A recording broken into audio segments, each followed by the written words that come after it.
You're gonna love me so much for saying this because I'm about to tell you that you can eat some carbs on keto.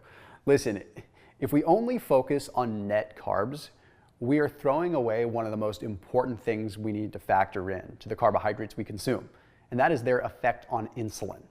If we spike our insulin high, then we don't produce ketones. We get kicked out of keto. It's not just about how many net carbs we consume. I mean, that matters. But I think it's way too much of a high-level embryonic way of looking at things. So let's talk about the carbs that you can enjoy while on a ketogenic diet. But then I'm also going to give you a bonus one that can be the carbohydrate you consume when you take a little time off to get the best effect when you come back on keto. Let's dive in. Okay, so insulin is the thing we have to pay attention to. Okay, so insulin responds whenever we consume a carbohydrate. We consume some carbs, insulin goes up to deal with the carbohydrates. When insulin goes up, it stops the formation or the production of ketones. Okay, so insulin is really the issue. It's not the carbs themselves, it's the effect of insulin. So what we have to do is we have to look at foods that don't cause a big insulin spike. But even then, we still need to look at other factors. So what I'm going to do here with all the foods that I have, these are ones that are going to have a lower insulin response within the body, but then they also have other attributes to them because they're specific foods that can help you on a ketogenic diet and may help supersede some of the effect that you're having a carbohydrate.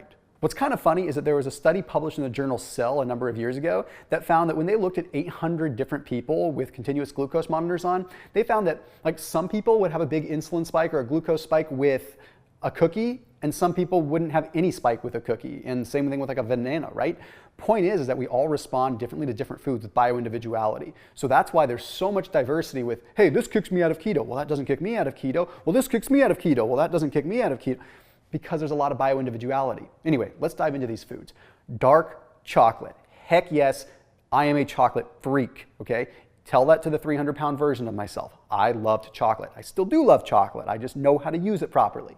What's cool about keto is that you could literally get away with having 85% dark chocolate that even has a little bit of sugar. Again, I don't really know why you would because there's so many good sugar-free options out there, but the point is that there is so much fiber in dark chocolate that it slows down the absorption of the carbohydrates in the chocolate to begin with, bringing it down to like an effective glycemic index of 23. So hardly any insulin spike that you're getting out of that chocolate, which means hardly any real knockout of keto.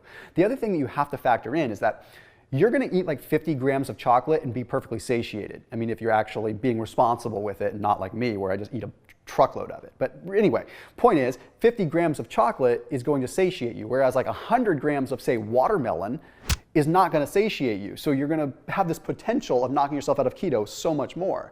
Not to mention the flavonols and the antioxidants in chocolate help counterbalance some of the negative attributes that come with even a couple grams of carbohydrates that come with the chocolate. Point is, I will occasionally have a 90% piece of chocolate and not get kicked out of keto because it digests so slow. Let's move into this next one, okay? This one is fruit, berries. Now, let me get the bad news out of the way first. Okay, blueberries are going to be the highest sugar content berry. Okay, 12 grams of net carbs per 100 gram serving. That could kick a lot of people out of keto, so just know that. But what's interesting is if you get wild blueberries, they're like 30% less sugar. And the reason is that most normal blueberries are cultivated to be sweet. So wild blueberries don't have that extra sweetness factor. So that's just a kind of fun fact. But here's what's really cool. The Journal of Agriculture and Food Chemistry took a look at raspberries. And this is why raspberries have recently become my favorite keto fruit. Okay, the tannins in the raspberries actually inhibit what's called the amylase enzyme. So they stop the amylase enzyme in the gut from breaking down starches, which means you're like literally not breaking down as much of the carbohydrates in the raspberries, meaning they're not getting into your bloodstream, and if they are, they're going in slower. So you're having a very low insulin spike. So lowering that rate of glucose absorption keeps you in a state of ketosis. But additionally, the journal Nutrients published something that found that anthocyanins, which are in things like raspberries and a little bit in blueberries and strawberries, but anyway, these anthocyanins modulate our gut microbiome to change how it processes carbohydrates and how it processes sugar. So it changes the breakdown properties, meaning we're actually having less glucose handling and not even bothering with dealing with the glucose as far as the gut microbiota level is concerned. What this means is that you can get away with having more fruit. And the other piece of the equation is Fruit, some from berries, already low glycemic, but also a good amount of fructose. Now, don't get me wrong, fructose is not good. Fructose can store as fat very easily if we have more than like 30 or 40 grams of it in a single day. But if you have a couple grams of fructose, fructose bypasses the whole insulin pathway altogether. It's a whole different ballgame. So there's no insulin spike with pure fructose. So since berries are a good percentage fructose, it's really a nice way to get something sweet without having an artificial sweetener inside your keto treat. Okay, this next one I'm going to jump over to kind of jumps a bridge a little bit. Okay, sweet potatoes. Sweet potatoes are not a keto-friendly food. Okay, I'm not saying go out and eat a bunch of sweet potatoes, but I will honestly say from my own anecdotal experience, I have had like 2 to 4 ounces of sweet potatoes and not even remotely been kicked out of keto before. Why? They're so low glycemic, but more so than the glycemic effect of sweet potatoes. There was a study that was published in the journal MBio that found that the resistant starch that comes from sweet potatoes is the best starch when it comes down to helping short chain fatty acid production in the gut. What the heck does that mean? It means that the resistant starches in a sweet potato are resistant, so they don't really break down. They're called resistant starches. They don't absorb as glucose in the bloodstream.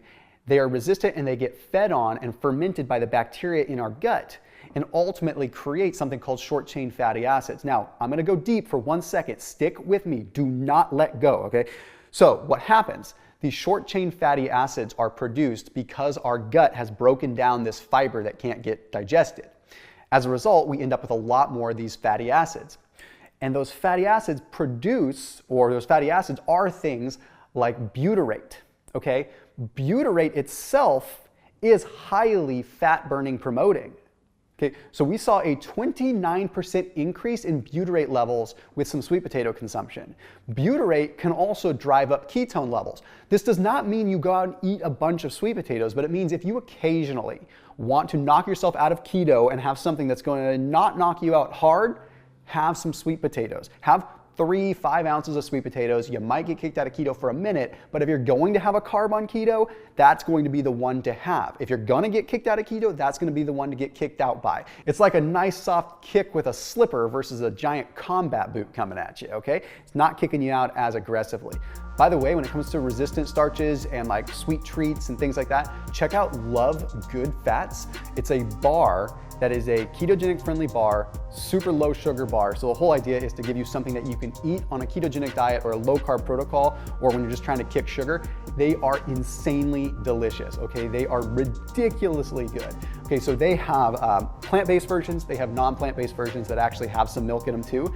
They are so amazing, and they have prebiotic fibers in them, and they have these kinds of components that can help stimulate short-chain fatty acid production as well. And the funny thing is, that's not even what they set out to do. They just created such a good, clean product that it has those in them anyway.